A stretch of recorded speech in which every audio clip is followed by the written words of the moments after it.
It's your boy the Spartan Beast. Today I am bringing you a very cheeky list, ladies and gentlemen. I went old school and wrote it in a piece of paper. And in this list, ladies and gentlemen, we have 10 mistakes little Jimmys are making right now in Black Ops Cold War. And you know what? It's okay. These mistakes are not a big deal. They're actually very simple, but if you change these things, you are definitely going to have more fun playing Black Ops Cold War. Now, if you are, this list is for little Jimmys. If you are like a god at Call of Duty Black Ops Cold War, if you're getting gunships from left to right, if you're getting nukes every day, you can skip this video because you don't need these tips and tricks or whatever you want to call them, ladies and gentlemen. So, do you play Black Ops Cold War like a noob? Find out next. Warning, the following video is so manly that it can make a woman grow a beard. So if you are a little Justin Bieber, proceed with caution. So the first mistake I want to talk about, ladies and gentlemen, is not pinging enemy locations. I see 0 people pinging enemy locations or enemies, and it's really annoying because this is a very cool feature and it allows you to communicate with your teammates without having to use a headset. In Warzone, everyone uses this system, but not in Black Ops Cold War, which really sucks. Every time I see an enemy that I cannot kill or that just runs away, I always ping that location, and so that my enemies know that there's an enemy there, but no one cares, no one pays attention to those things. Then we have mistake number 2. This is about perks, ladies and gentlemen. There are 2 perks that I consider vital. There are way more than just 2 good perks, but 2 of them are absolutely biblical for me, and if you are a little Jimmy, you should consider using these bad boys because they're gonna help you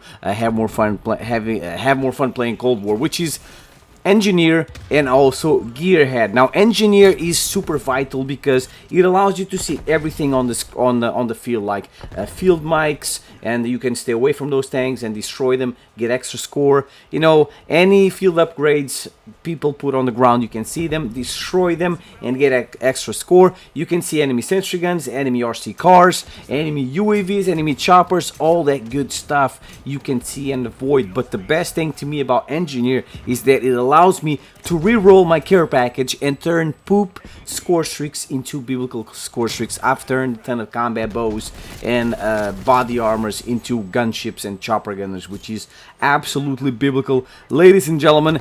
And then we have Gearhead, which allows you to get your field upgrades faster, and you can stack up to 2 of them at the same time. And field upgrades are very important in this game. You have the jammer, the ammo crate, the field mic, and trophy systems. They're really good. Then we have mistake number 3, not using the care package. Now, if you suck at the game, most likely you should be trying to get high score streaks, right?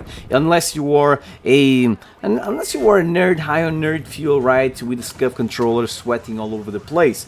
If you're a little Jimmy, you gotta try the care package, man. It is such fun to use the care package together with Engineer. Don't forget about Engineer, and just turn those combat bows into chopper guns and then destroy the MP5 nerds.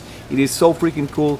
And yeah, normal score streaks are hard to get. It takes a lot of score to get them. If you don't go like on a 10 kill streak, forget about it. You're not gonna get your highest score streaks. It's really hard. You need to go on these score streaks. But since the care package is the highest score streak I use, I mean, I get it all the time, 3 times a game at least, and I always get at least 2 good score streaks. So the care package for me is the highest score streak in the game, ladies and gentlemen. I don't go higher than that. And the thing I love the most about the care package is that it self-destructs after you open it. And the other day I killed a little MP5 nerd that was coming at me super vicious. You really want me dead, and then the care package exploded and he died. I felt like Tom Cruise in a Mission Impossible movie, and that nerd probably was raging like crazy. Then we have mistake number 4, ladies and gentlemen. Not playing the objective, and if you do play the objective, not using the trophy system. Now, Modern Warfare, Modern Claymore, Modern Safe Space taught people not to play the objective. So I feel that a lot of people still don't play the objective in this game, but you should, because it's really hard to get score streaks, and every extra score you get is definitely a great help, especially if you run the care package, man. You can get those care packages faster if you play the objective. And I mean, if you play the objective, man, you gotta roll the trophy system because it gives you so much score, and together with Gearhead you can earn the trophy system super fast. It takes 1 minute to earn a trophy system, and then you get the second one super fast. You put those on the B flag and you keep getting extra score over and over again. You get at least like 500 points, even more, with trophy systems, and it's really good, guys. You definitely need to try it. And obviously by using trophy systems you don't need to run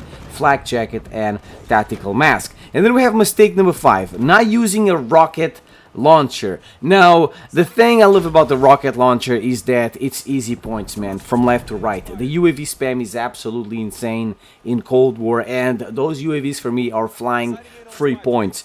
Just make sure that on your primary you run extendo mags so that you don't depend on your secondary for finishing off enemies. Mistake number 6, ladies and gentlemen, not running the stim shot. Now, in the non-lethal equipment, there's nothing good. You have stuns, you have the decoy, you have something else I don't even remember. They're not really good.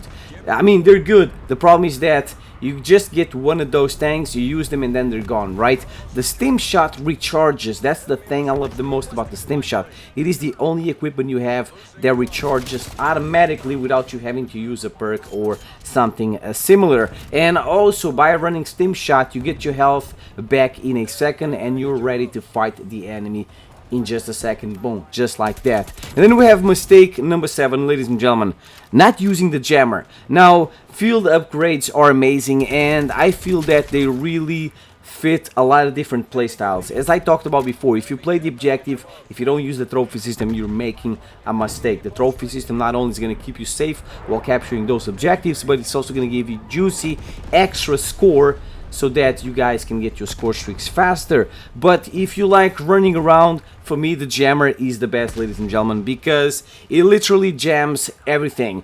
Field mics, I mean, SAM turrets, sentry guns, RC cars, boom, everything is gone that is close to that jammer. And also it keeps you safe from enemy UAVs. They don't see you, so I like running the jammer when I am like rushing, when I am close to the enemy spawn or something like that, an enemy flag. I just plant that bad boy over there and I terrorize people. It is a lot of fun, and plus all the kills you get while inside the jammer radius is gonna get you extra score. And then we have, ladies and gentlemen, mistake number 8, not using the resupply crates that are in most maps. So these are crates that sometimes are at the spawn, sometimes are at the middle of the map. By using these crates, you don't need to run scavenger. Now you can't use these crates all the time, but by using these bad boys you get extra ammo. I use them many times for getting extra ammo for my rocket launcher so I can destroy UAVs, but you can also get your equipment back. And if you're still alive a minute later,